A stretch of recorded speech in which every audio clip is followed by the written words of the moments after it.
मान तालुक्यातील मनकर्णवाडी नजीक लोणार वस्ती इथं रस्त्याच्या कडेला आढळला जैविक कचरा।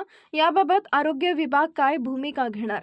मान तालुक्यातील लोणार वस्ती जवळ सातारा लातूर महामार्गावर लगत अज्ञातांनी झाडाझुडपांमध्ये व विहिरी नजीक उघड्यावर जैविक कचरा, इंजेक्शन, सुई, रक्त, लघवी यांचे सॅम्पल असलेल्या डब्या असा कचरा टाकण्यात आल्यानं सामान्य जीवनमान धोक्यात आलंय।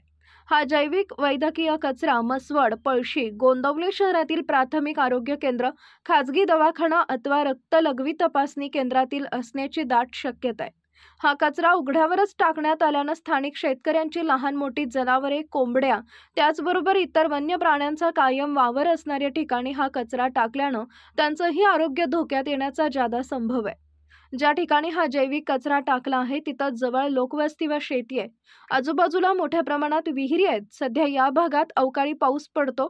या पडलेल्या पावसाच्या पाण्याबरोबर इंजेक्शनच्या सुया, इंजेक्शनचे प्लास्टिक बॉटल, पाईप असा जैविक कचरा त्या विहिरीत जाऊ शकतो। या कचऱ्यामुळे येथील नागरिकांच्या आरोग्याला गंभीर धोका निर्माण झालाय। त्यामुळे या कचऱ्याची योग्य विल्हेवाट लावणं आवश्यक आहे। जैविक कचरा टाकल्यानं मान तालुक्यात एकच खळबळ उडाली आहे। ज्या ठिकाणी जैविक कचरा टाकण्यात आलेला आहे तो जैविक वैद्यकीय कचरा कुणी टाकलाय त्याचा तपास करून त्यांच्यावर कायदेशीर कारवाई करावी अशी मागणी होतीये। आरोग्य विभागाचं नियमाकडे दुर्लक्ष। शासकीय आणि खासगी हॉस्पिटलमधून निघणाऱ्या जैविक वैद्यकीय कचरा संकलनाबाबत कडक नियम आहेत। शासनाच्या अधिकृत वाहनांद्वारेच कचरा वाहतूक केला जातो।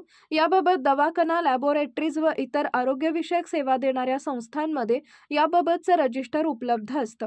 मात्र काही नोंदणी नसलेल्या लॅब रुग्णालयांकडून असा प्रकार होऊ शकतो।